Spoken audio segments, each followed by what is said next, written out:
So welcome all to Hope Church Adult Ed for this fall season. We have a great lineup of sessions in store for you. I think this is one of our most exciting lineup of speakers and talks and themes. And we begin on a high note with my colleague, Dr. Daryl Van Tongeren. Daryl Van Tongeren grew up in Colorado, went to Colorado Christian University and then to VCU in Virginia, came to us in 2011 and has proceeded during his 12 years to be a superstar on the Hope faculty. He has done something I don't think anybody in the history of Hope College has ever done. In his first dozen years, he's co-authored or authored more than 200 publications. I was just recommending you for full promotion this week, and so I did a little count, and you've averaged 18 publications per year, and that doesn't count 5 books authored during those dozen years, including the book that he's going to be speaking from today, Humble, as in his topic on humility. He's also been the recipient of, as a principal investigator or co-principal investigator of more than $12 million in research grants, some for his own research and some supporting the research of colleagues whom he's been privileged to administer grants and award grants to colleagues at other colleges and universities around the country. So he has an amazing kind of track record as a young scholar at Hope College. And he's doing interesting work on socially significant topics, humility. And next week, I've enticed him to cut short this presentation, which was going to be 2 weeks, because he had another book coming out on the topic of one of those huge grants, which is a phenomenon that is garnering so much attention in the United States, and that is the increase in religious nuns, that is, in people who are de-identified with religion. And so he is kind of a world expert on that topic, and I thought, given what's happening in the church and in public conversation, this would be a very interesting topic for him to present his data and insights on. Humility. So I think maybe if I continue further, I'm going to destroy his humility, so I best stop and give you Daryl Van Tongeren. Thanks, Dan.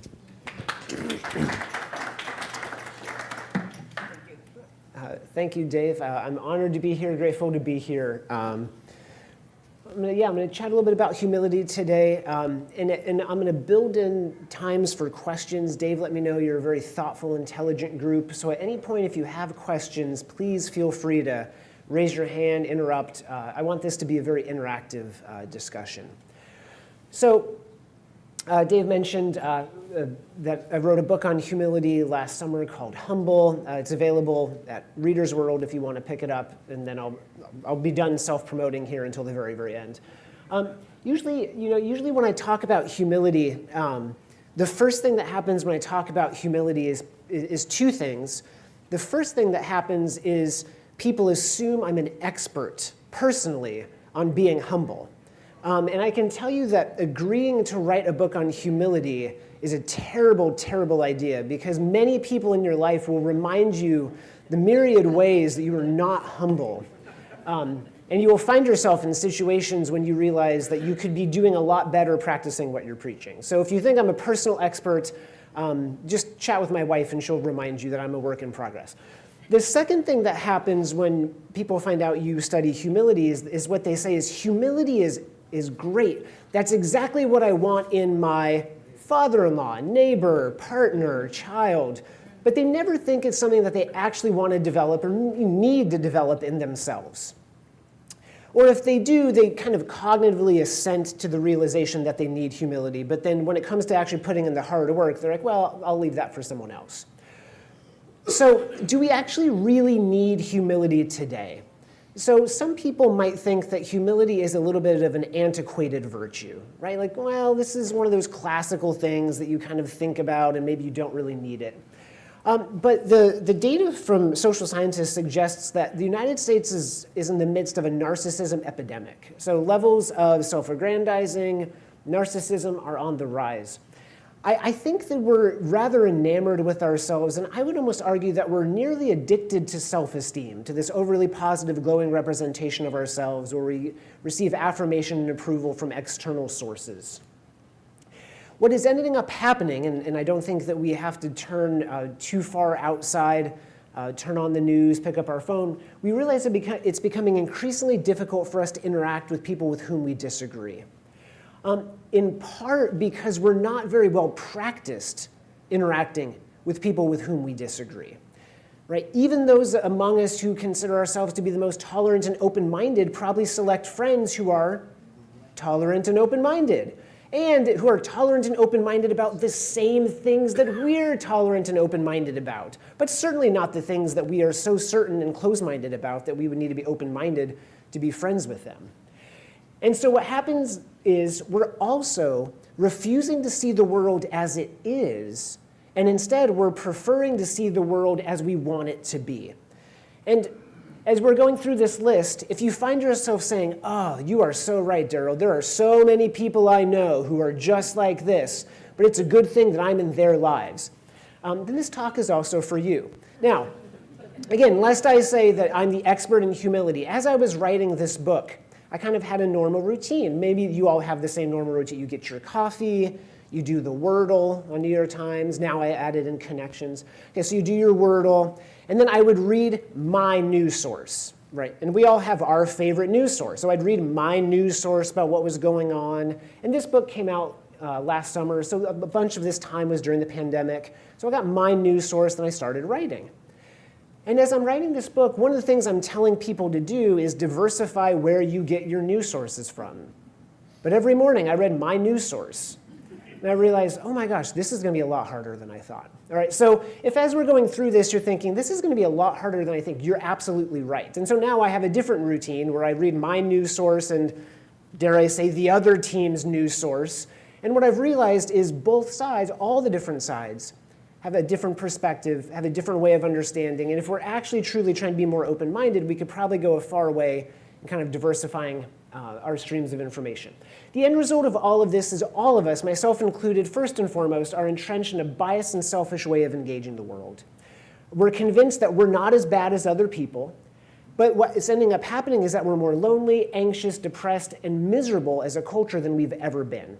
And so I'm arguing that that humility could be a possible solution to the cultural malaise and intergroup dissension and difficulty that we're currently experiencing.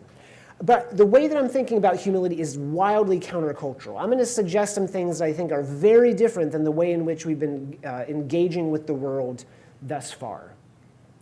And it stands in direct opposition to strong cultural currents. The world right now is not set up to promote and reward humility in traditional ways. The way I like to think about it is if whenever you travel in the airport, you know those moving sidewalks that help get people, to Concourse B faster? The moving sidewalk in our current cultural climate is always moving toward narcissism. And so if you wake up and do nothing, we're going to be constantly drawn toward being more narcissistic. Unless you're actively walking against that moving sidewalk, it's going to be very easy to fall into selfish, narcissistic patterns of behavior. Okay, so what is humility? I like to think about humility as being the right size in a given situation. So not too big, but also not too small. So it's being the right size in a situation. So we can think about humility from the Aristotelian golden mean, right? So not having excess, but not having a deficit. Or if you don't like Aristotle, Goldilocks, right? The porridge is not too hot, but it's also not too cold. It's just the right temperature. So here's our little friend right here who's the perfectly right size in a situation. They know what size that they ought to be, and they're living into that right size. Most of us realize this big ditch on one side, so being too big in a situation, is what's called arrogance. And most of us realize that's not humility. So an example of arrogance would be I go into a work group, people I've never met before. As soon as I walk in, I presume that I'm the expert. Other people should listen to me. There's nothing I can learn from them. All of us would say, well, clearly, that's not humility. But on the other side, the other ditch is actually being too small in a given situation. And what researchers call that is servility. Okay, so that's someone who's overly self-flagellating, someone who's self-deprecating, who doesn't actually take up the space that they're entitled or have earned to take up. So imagine I'm going, I'm getting a medical procedure, and I'm having to have a brain surgery. And my neurosurgeon comes in and sits down next to me on the bed and says, "Hey, Daryl, what do you think I should do for this?" Okay, that's not how I want my neurosurgeon to act. Okay, that is not humility. That's me finding a new neurosurgeon, right? So that's servility. That's someone who's not taking up this space that they've earned or they're entitled to take up. And that's also not humility. So we need to avoid the ditches. Okay, we need to avoid servility, which is somebody who feels overly small, who feels cowardice, who feels like they have nothing to offer. And we need to avoid arrogance. Okay, we need to avoid the people who think that they're God's gift to a particular situation. And aren't you glad that I'm part of your group so I can tell you everything you need to know about X? Okay, so let's take a little bit of a closer look at humility. So I'm gonna suggest that researchers have pointed out that there's really two dimensions for humility. The first is an intrapersonal dimension. This is everything that happens inside of us. So it involves, an accurate view of ourselves. So that includes knowing our strengths and weaknesses and admitting the limitations of your beliefs. So not only admitting that you don't know everything, but also admitting the things that you don't know. So it's an accuracy of who you are, an accurate view of yourself. Interpersonally, it involves thinking about the needs of others.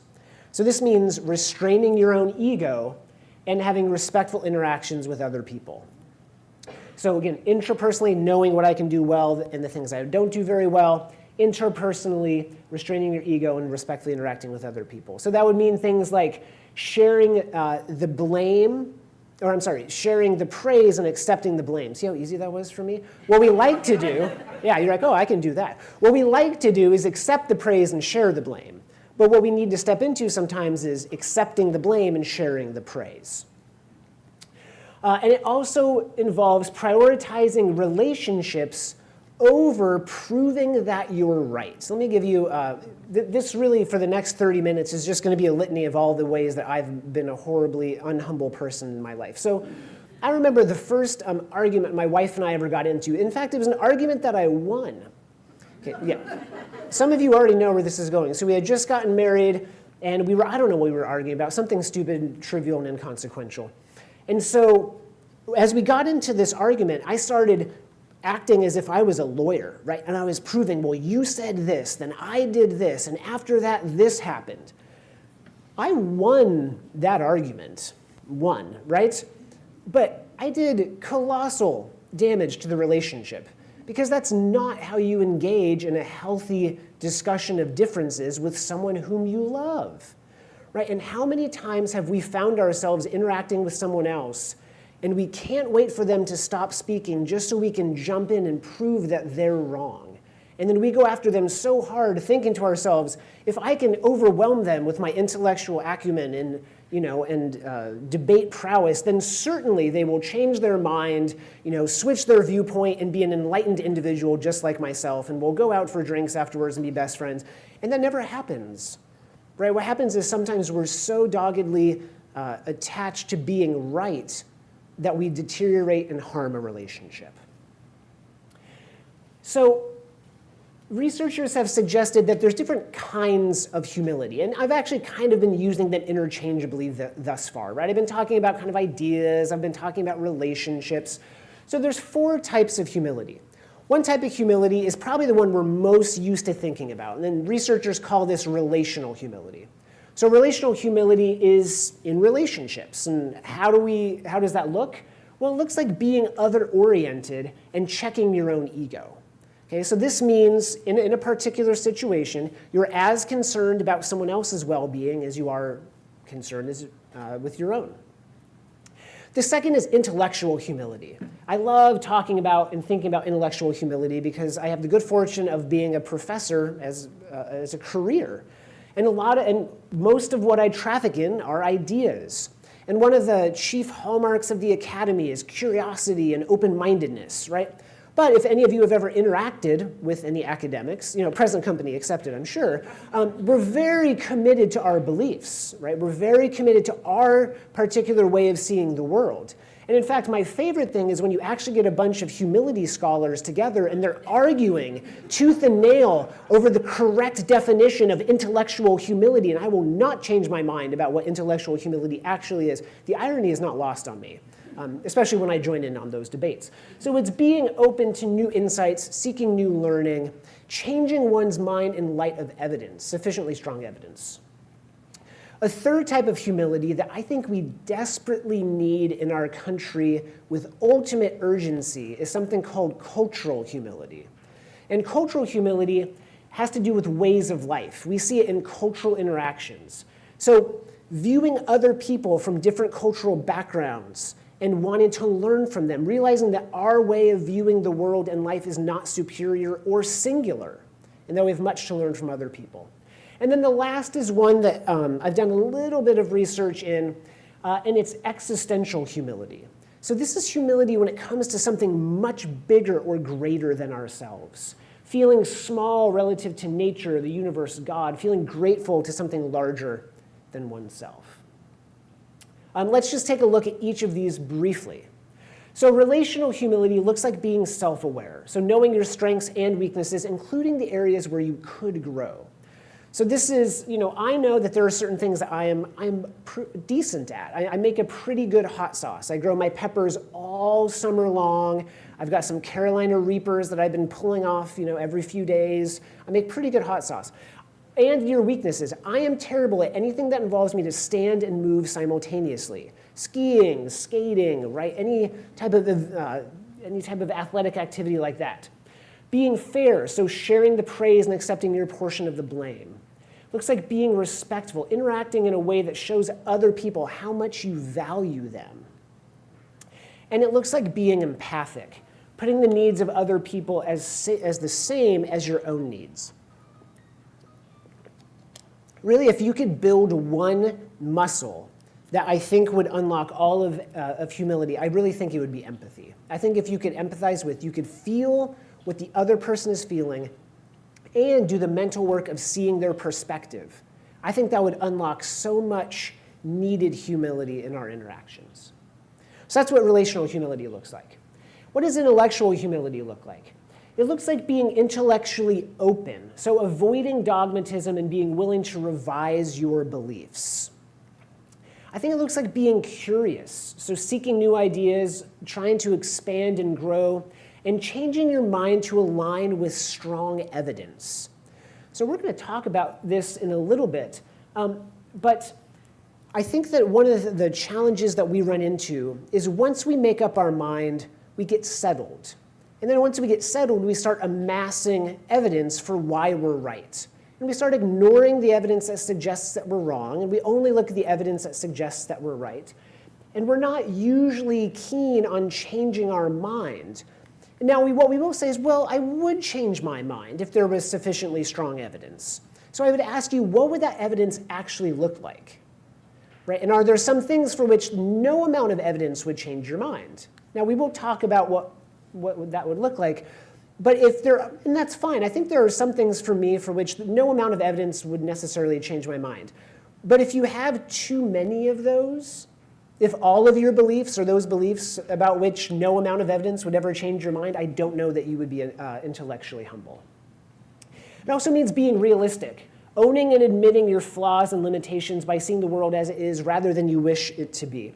So one of the things I love doing when I teach my class is I teach my students about different cognitive biases we have, right? All these different mental shortcuts that we kind of take and all the ways in which we're kind of intellectually a little irrational. And what happens is there's a researcher at Princeton named Emily Pronin. And what she's done is she's shown folks that we have these different cognitive biases, that all of us are prone to these cognitive biases. Then what she does is she asks them to estimate, well, how much do you think you are prone to these cognitive biases versus other people? And remarkably, and perhaps unsurprisingly, all of us think that we're a little bit less prone to these cognitive biases than other people are. Yeah, other people are kind of, funny in the way that they think, but I'm a little bit more rational. I'm a little bit more grounded. I'm a little bit more open-minded. And so what she found is that we're even biased about how biased we are. We all think we're a little bit less prone to thinking like a human than everyone else. It also means being teachable, so being non-defensive and changing your mind to align with new knowledge. Okay, what would cultural humility look like? It means being thoughtful, so not viewing your way of viewing life as superior. So your cultural way of engaging the world, you don't assume that that's superior. It also looks like being a learner, desiring to learn from the culture of others. So when other people do things differently than you do, they engage life differently, you're curious about that. You want to learn from them. It means being respectful, so viewing and treating other people as equals even when there are differences or disagreements. That one is hard, right? That one kind of lands like a silent thud. We're like, well, I know that technically they're the same as me, but do I really have to treat them and view them as equals? Can't I view them as morally or intellectually inferior until I enlighten them with my way of seeing the world and free them from the shackles of this horrible way of viewing the world? No, that's just being pedantic, I think, and that's just kind of being morally superior.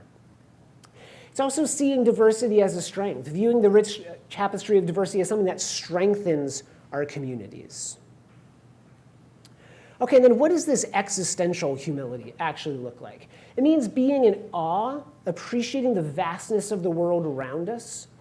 And it also means appropriately embracing our smallness, that sometimes our right size is rather small. So about 6 years ago, my wife and I were on our way to Norway. I was going to an international conference. And my wife found out that if you fly to kind of northern Europe, Icelandic Air will allow you to do a layover in Iceland for no extra cost. We thought, well, my goodness, we've found a loophole in the internet.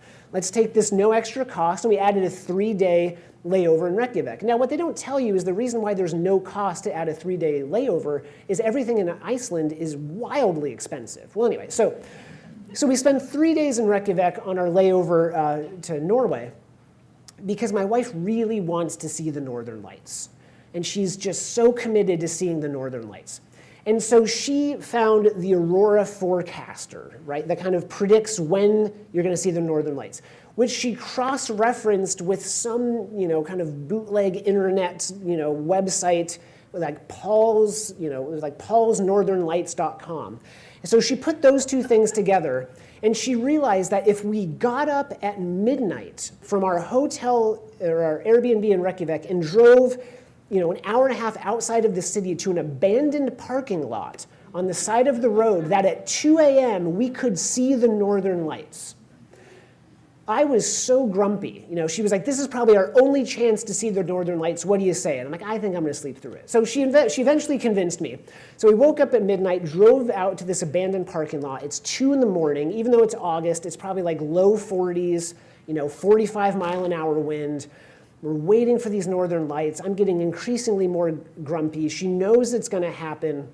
And there's this other couple across the parking lot. We're the only 2 people, it feels like, within 100 miles, waiting for the Northern Lights to happen. They get out of their car, we get out of our car, and suddenly it happens. And it is the most beautiful thing, really, honestly, that I think I've ever experienced in my entire life. It looked like heaven was opening up above us.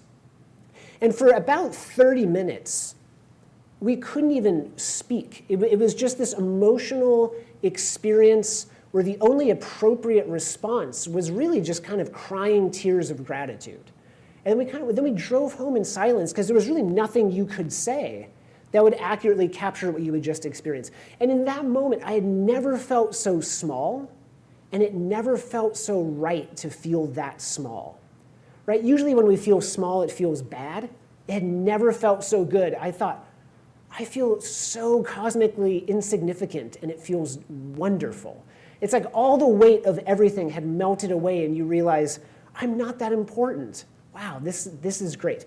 That's what I think is existential humility. For me, it's also when I'm taking a walk in nature, and I look at the trees and I realize this tree has been here long before I have been alive, and it will be here long after I am gone. And I know this sounds depressing. I won't even be missed. Like, the world's just going to keep on spinning, and everything's going to be fine. And what that does for me is it's like, if I'm late on that deadline, I'm late on that deadline, right? Like, the trees are fine, right? Like, no one's going to miss me, right? I don't know. For me, anyway, that's just kind of that acceptance of my own kind of cosmic insignificance. It feels lovely. So it also means accepting our human finitude and frailty. So all of us have limits. All of us are bounded. None of us can do absolutely everything that we hope or wish that we could do. And that's just part of being human. And then I think that the natural response to that is just expressing gratitude. Gratitude for being alive, being able to participate, even in this fleeting moment of life, as short as life is, being able to express gratitude for being alive. Okay, I want to check in. What questions do you have already? We're about a third of the way in, but I want to make sure. Yes, we have a question down here. Announce what the rules are. Okay. Just realize when you're asking a question or making a comment that we are being recorded. And would you state your name and then your comment or question? Thank you. Hi, my name is Barbara. My question is, you know, your first categories were all about I and me. What if you started talking about the existential and your place on the universe and the planet?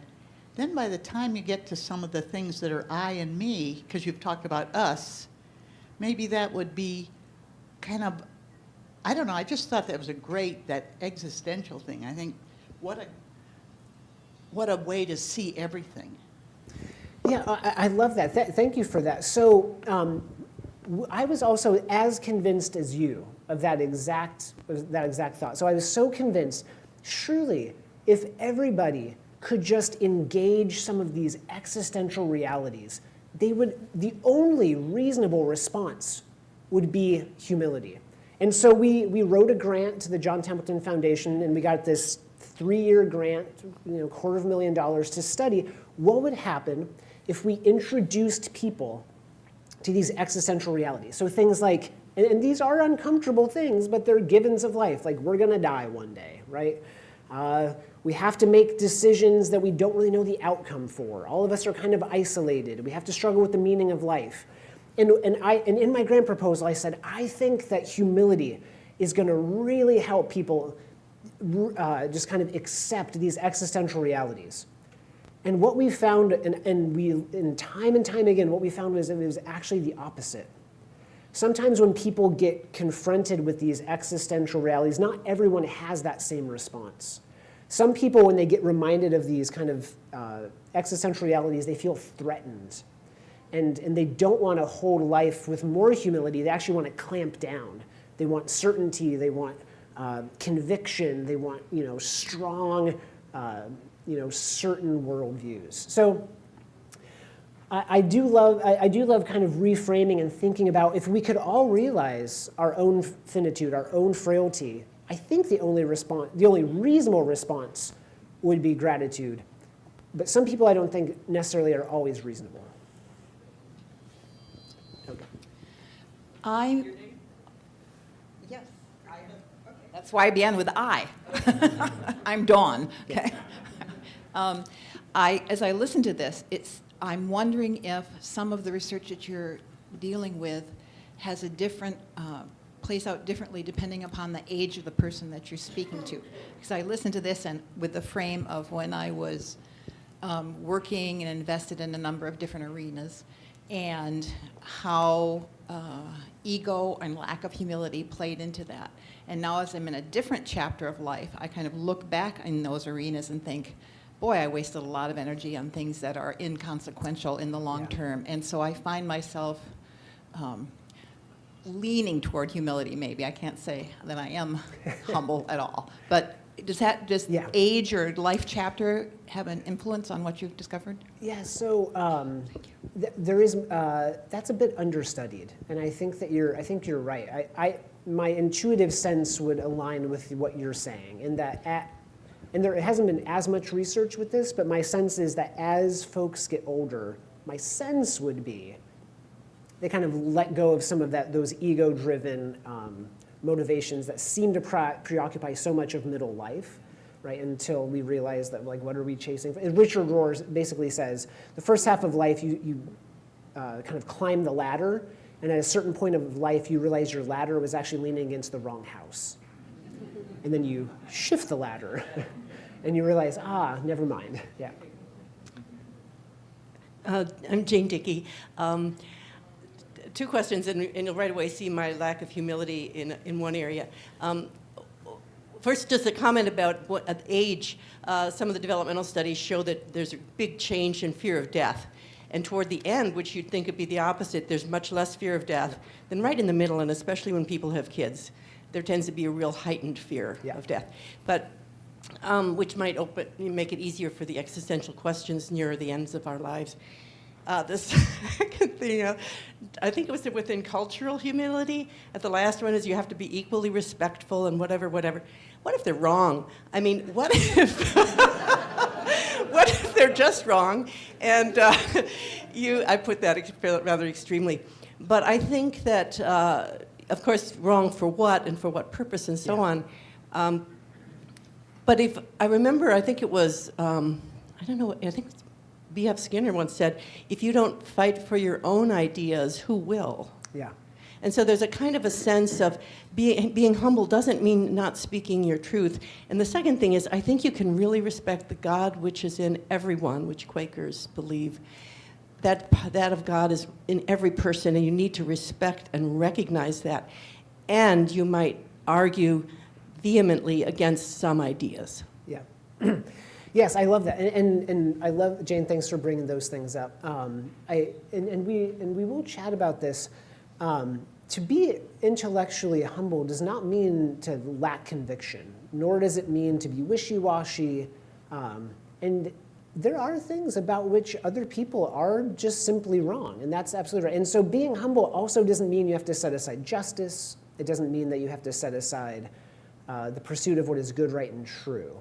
But there might be a way of doing it, right? And so intellectual humility or humility might be as much of a how as it is a what, right? So it might be how you disagree with others. There might be a way to do so much more humbly, openly, respectfully that still honors the God in everyone versus a dehumanizing, antagonistic approach. Carol Ardsma. I worked as a state chaplain in a state prison. I worked for Michigan, anyway, Department of Corrections. But I was responsible for making sure that every faith group, whatever they were, would have a chance to worship and possibly have a study group. And I found that the best way to work with it, we often found points of agreement in whatever religious group it was. And I think, and I feel like I really felt enriched learning about other people and what they believed and understood a little better where they were coming from. And it sort of goes back to Paul as a missionary, who was all things to all people. It didn't mean he ditched his faith. It meant that he looked for those points of agreement and ways to build bridges with people. Yeah, I love that. That's that empathy, right? Being able to empathize, make those connections, both emotionally and intellectually with others. I'm Paul. I wonder if occupation or the responsibility one has a difference on humility. For example, an airline pilot or a fighter pilot or an iron worker putting the last bolts in the top of a very heavy piece of material at the top of the Mackinac Bridge. Yeah, that's a great question. So, and this is a question I get sometimes. So sometimes I'll go through a presentation or I'll kind of be chatting with folks, and they say, "This is lovely. This is like, you know, a nice Sunday afternoon idea, you know, and you're all kind of when the stakes are low. But what I really want in my leader, right, or what I really want in my X, Y, and Z, when I get back to the workplace Monday morning, this goes out the door, and what comes in is the cold, hard reality of, you know, of dollars and cents. And I certainly think that, you know, that you can be confident and humble at the same time, right? So it's being that right size. I absolutely want the airline pilot to be like, no, I know how to land this thing. They actually did a study. This was a really cool study. They asked people, you know, imagine the pilot goes down, like, what percentage of you do you think could land the airplane? And it was like overwhelmingly, like well over 50% of people thought like, oh, I think I can land the airplane. And then they asked like actual pilots and they were like, oh, like no one would be able to land the plane. Like it's so complicated. But at least like half, and I'd probably be the same way, like, I don't know, a little bit of that, a little bit of, just. So I absolutely want my pilot to be confident, and I think that they can be humble enough to the areas in which they know that they don't know, they can be open. But in the areas where they know, have some confidence in that. That's why I quit flying. Oh, yeah. I'm Steve, and I'm curious if you could paint a picture for us of what a world without narcissism would look like. Oh, man. That's like asking me to draw heaven. A world without narcissism, I think, is a world where each of us is rooted in a psychological security that comes from knowing that we're already loved, we're already enough, and we're already worthy. And I think that is so radically countercultural. My wife and I we're not from this area, and so it's not unique to this area. But one of the things that we mentioned is one of the most threatening things that you can be, one of the most dangerous things you can be, especially in this area, is secure. It's actually one of the most dangerous things you can be, because I think so much of the world, and even in our region, is bent on the approval of others. And so much of the kind of the power dynamics and the coercion comes from making sure, well, don't make that person upset. Well, if you do that, they won't approve. I think one of the most wildly dangerous things you can be is secure, is to know, I actually don't need your approval. You don't like me? Wow, you're really missing out on me. And some may say, like, well, that seems arrogant. And I don't know that that is arrogant. Because if I am actually fully convinced that God loves me, dwells inside of me, and that I actually have something that I can contribute to other people, by you telling me that you want nothing to do with me, what a loss for you. And is it a loss for me? It is. But that's the loss we're all kind of used to attuning to. The loss you're not attuning to is you're losing out on knowing me. Wow. Yeah, some of you are like, I could never say that. Yeah, and that's what makes it so dangerous. That's what makes it so unsettling, so countercultural. To imagine if I just realized, like, I've told my students before, I did this one time in class, and I swear some of them looked at me like I was out of my mind. I told them, I said, you're already loved. You're already enough. There's nothing else you have to do. And they're like, is this going to be on the exam? Like, no, you're like, like, this is it. I was like, you could fail this class, and it doesn't change your worth, your value, your love, who you are. That's what I think a world without narcissism would look like. And I think it's one of those things, like when the two people have to turn the keys on the submarine to launch the missile, right? I think it's one of those things where we would want to do it, but we only want to do it if everyone else is going to do it. Because it's a prisoner's dilemma. It's so scary. What happens if I interact in a world in which I already think I'm enough and other people aren't living by those rules? Will I be rejected? Will I be outcast? Will I not be included? So it's almost like it only works if it all works together. Okay, so, wow, we only have like 18 minutes. We're going to fly through this part. Okay, so why is humility important? Well, the first reason why it's important is it's good for relationships. So one of the things I like to think about is humility is a signal to other people for how you're likely to be treated in a relationship. So most people want to be in a relationship with someone who's humble, right? They know this. We've done all kinds of studies. We tracked first-time parents. The reason why we tracked first-time parents was we were trying to get a before and after of a stressful experience. And we're like, how can we predict when stress is likely to happen in someone's life? And the advisor was like, have you ever had children? So what we did is we got people who were pregnant, and we got couples when they were in their last trimester, and then we tracked them for 2 years. What we find is that when both partners are humble, they have a better response to stress. We also brought couples in the lab, and we had them argue, in the area of their biggest disagreement. We got this approved by the ethics board. And we hooked them up to blood pressure blood pressure kind of monitors. And what we found was when both partners are humble, you have a better physiological response to stress as well. Humility is important for conflict and power struggles. We kind of think about it like a social oil, right? So it smooths places where there might be power differentials or conflict. So we see this in leadership. So people prefer humble leaders. We see this in therapy sessions. We see this anytime there's any kind of conflict of ideas. It can reduce relational wear and tear. We also know that it's important, it improves our well-being. So my wife is a therapist. Some of you are like, oh, that's how she puts up with you. So she's a therapist, and she said one of the most consistent issues that she sees in her office is people's inability to accept reality as it is. That can lead to so much distress. So humility, if you actually see the world objectively and yourself as you are, that's going to improve your well-being. It's willingness to learn. It's being open to the evidence of the world. So again, I think the key to humility, and we talked a little bit about this, is a sense of psychological security. We get defensive when we feel like we're under attack and we're trying to protect our overinflated egos. We also run into trouble when we pursue external contingencies of self-worth. An external contingency of self-worth says this: I'm not enough until my bank account is this, or I have this many number of followers, or I've made this many professional achievements or career successes. So it shatters that and says you're already worthy, you're already loved, you're already enough. That's the key to actual, authentic humility.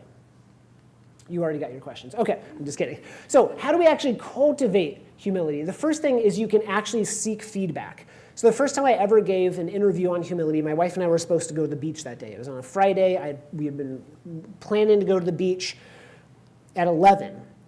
The person said, hey, can you do an interview at 11? And so I told my wife, hey, I'm just going to do like a 15-minute interview, and then we'll go to the beach. An hour and 15 minutes later, I finished the phone interview. My wife had already packed the beach bag. She had packed the lunch.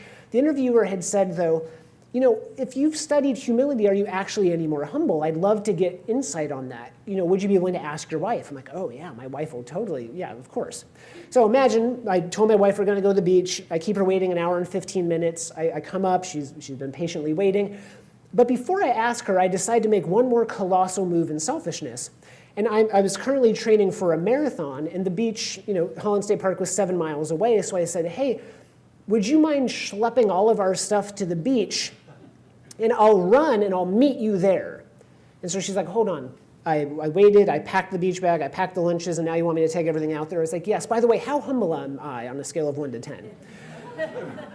Well, she gave me a 4.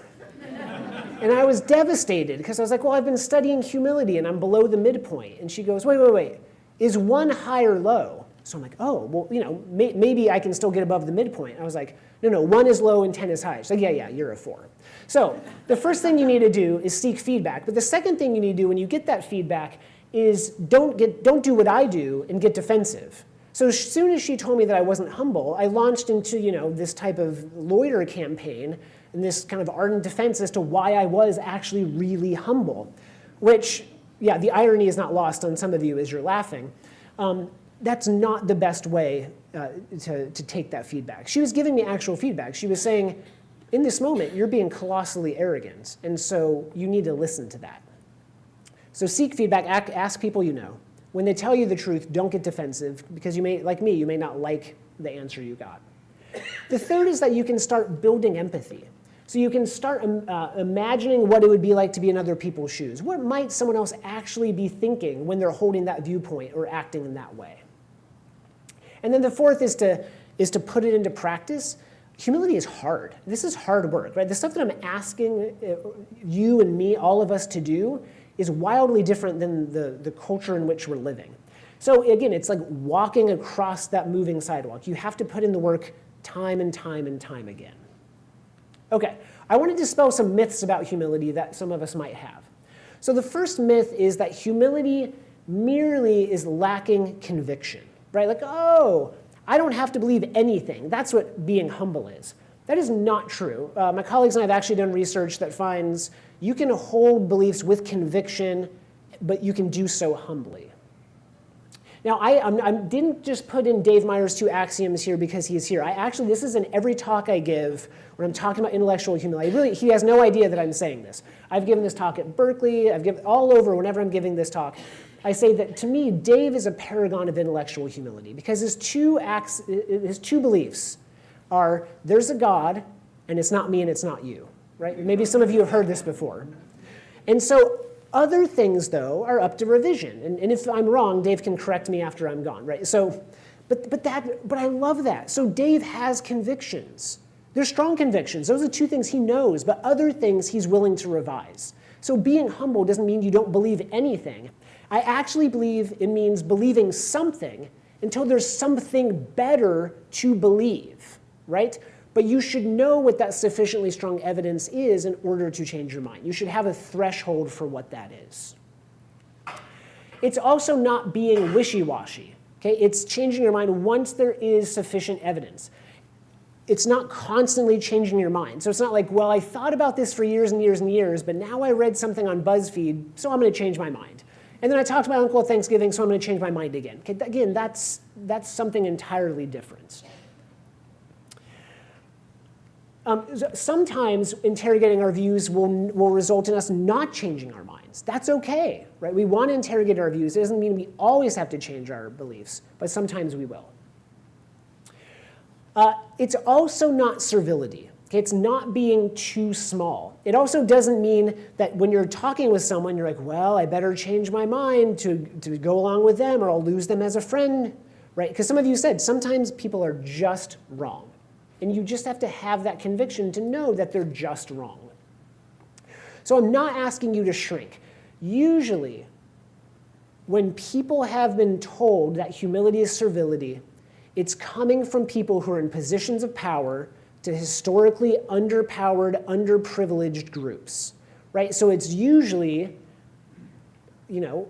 males telling other people, hey, you should be humble, okay? If you're telling other people to be humble, ask yourself if you're doing that work first. Some of you are like, wait a minute, you're telling me to be humble, right? But what we want to do is we don't want to use humility as a tool to try to get other people to go along with our program, right? To go along with our views.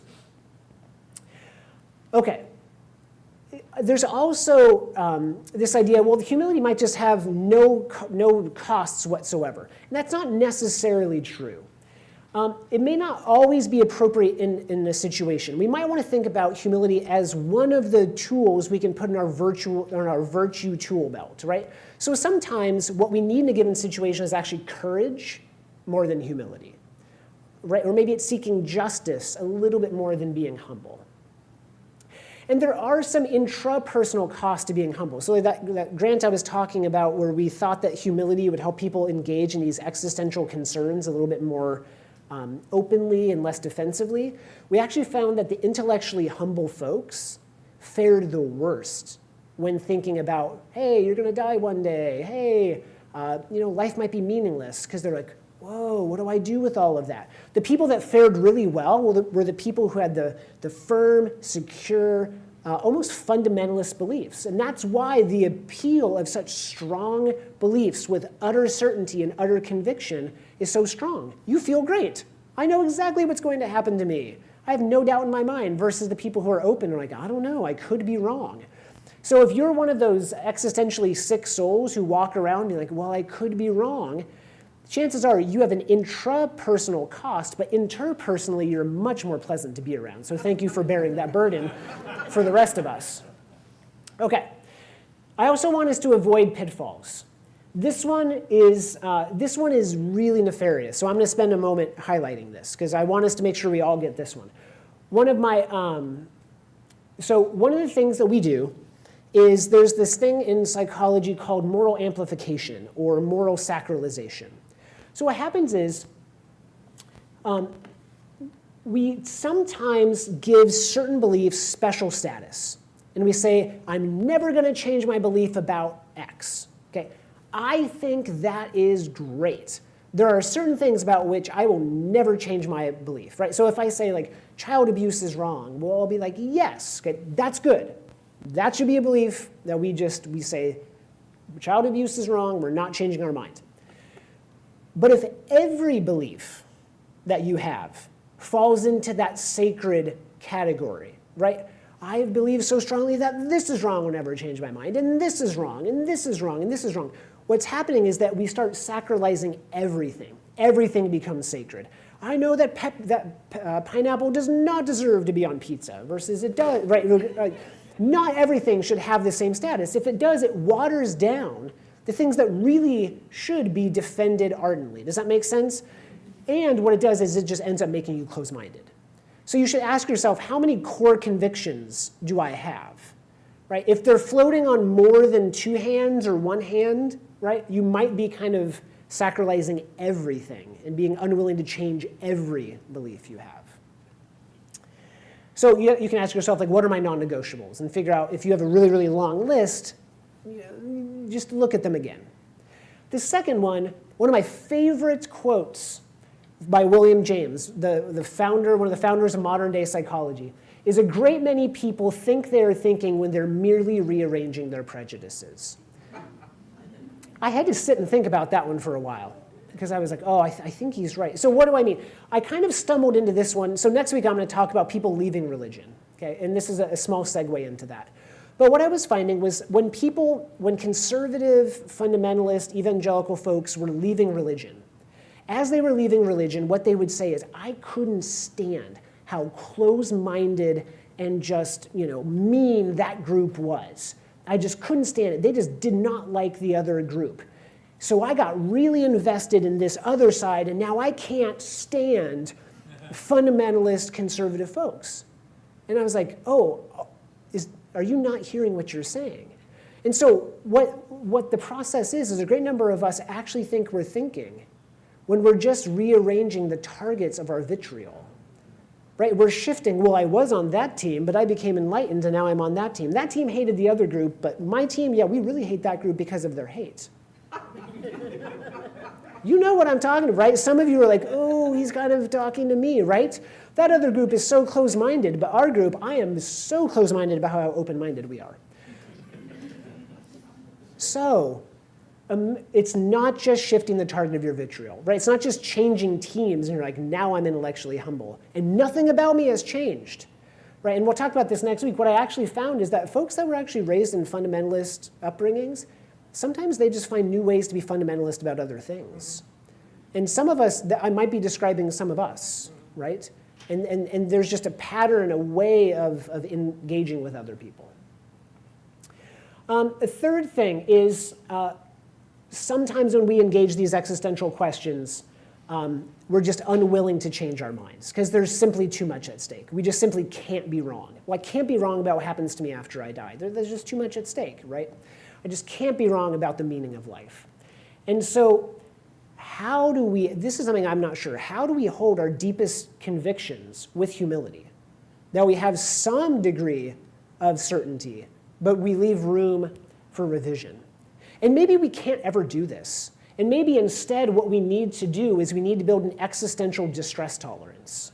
So what does that mean? We all walk around realizing we probably are wrong, at least about something.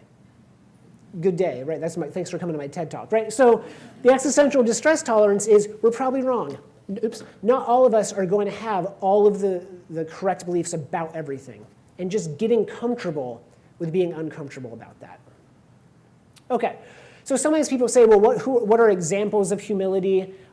Saul becomes Paul, right? This is a great one. So this is someone who persecuted Christians, right? Has that literal come to Jesus moment, becomes Paul, right? Actually changes his mind. Galileo and Copernicus, so everyone was like, the earth is the center of the universe. And they're like, maybe not. And they're like, house arrest for you. Right, so these were people who actually changed their mind based on empirical data, even though it meant pretty severe social consequences. And this last one's a little bit funny. How many of you were raised to put your steering wheel hands at 10 and 2? Any of you? Yeah, right, I was too. I learned how to drive on a 1964 Nova station wagon, right? My car did not have an airbag. It didn't even have power brakes, right? Like it was just like a big lead box. But now, you have to put your hands at 9 and 3. Do you know why? The airbag. If you're at 10 and 2, you're going to like smack yourself in the head. If you put a 9 and 3, it blows your arms to the side. Which is true. Like one time I got in a car accident and the airbag went off, and I was like, it's not the first thing I thought, but you know. First thing I thought was like, this is going to cost me a fortune. Upon reflection, though, I realized, oh wow, I actually didn't hit myself in the head. And so this was an entire administration that realized, oh, things have changed, we should change too. Okay, so in summary, humility is 3 things. It's our ability to know ourselves, okay, so we have an accurate view of ourselves, our ability to check ourselves, so to restrain our ego, and our ability to go beyond ourselves, okay, to think about and consider the well-being of others. Thanks. If you want to, you can get my book, and then I'd like to open up the floor for shorter speeches disguised as a question. Thanks.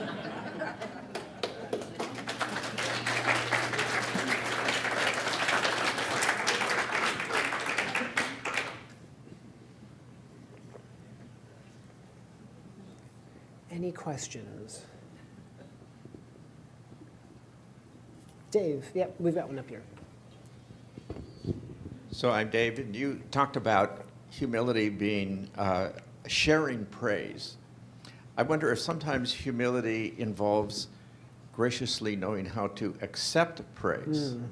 I mean, I think of people who, when praised, will respond with what I think you call servitude, maybe, a kind of false humility. Oh, no, I really wasn't that good, or I did messed up. Yeah. And is part of maturity and humility learning how to accept praise with gratitude for the gift given.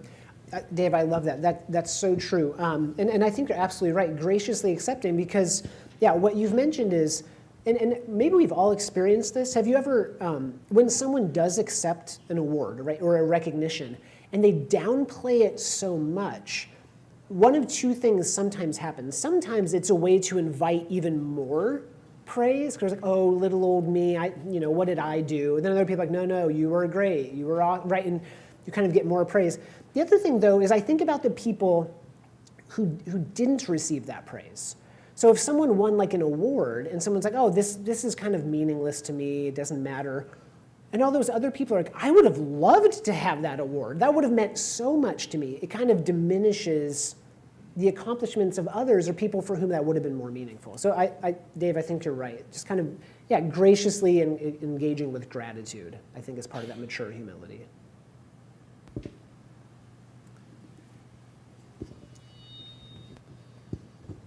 I'm Dave Alexander, and I had to learn this from my daughter, who's 30-odd years younger than me. She said, when you've been praised, you say back, thank you for seeing that in me. I love that. My name is Bob. I'm up here on the far left. I'll sit because I'm not standing for this particular point. I'm going to open Pandora's box by commenting about your appropriate recognition earlier that we tend to want politicians, leaders, to be humble. How is it that that doesn't work functionally right now in our society, where the irony is, without naming names, there is an enormous attraction to those who are definedly not humble? Yeah, that's the paradox. So I think part of it has a bit to do with that pitfall of existential confrontations. And so I think some work well before my small contribution to that area has kind of highlighted that anytime there's sufficient enough fear, anytime there's sufficient enough uncertainty or unsettledness about our own safety and security, we tend to be drawn towards charismatic, strong, security-providing leaders. And so we can kind of think about our beliefs on a spectrum from security to growth. Growth actually is more tolerant, more open-minded, but it's much more anxiety-provoking. Security is much more anxiety-relieving, but the problem is it's much less tolerant to much more closed-mindedness. So I might imagine that the strong appeal for a kind of brash, narcissistic, sure leader is the security-providing function. in a situation when fear is stoked, when uncertainty is stoked, if you can generate enough of that psychological dis-ease, then you find a strong magnetism toward that type of a response. So I want to close, first of all, with just a little tribute to humility. I just looked up one of my favorite quotes from Donald Trump on a Christmas Day, 2013. He tweeted, "The new Pope is a humble man, very much like me," which probably explains why I like him so much.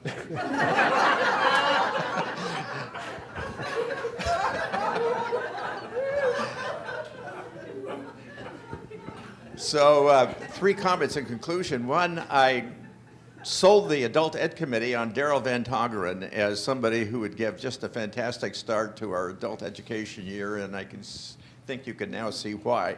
And that leads to the second comment, which is that next week, for those of you who came in late, he's going to be back and talking about data on the de-churchification of America. What's happening? What are the religious trends? Who's involved? And how can the church, indeed maybe even Hope Church, respond to these trends?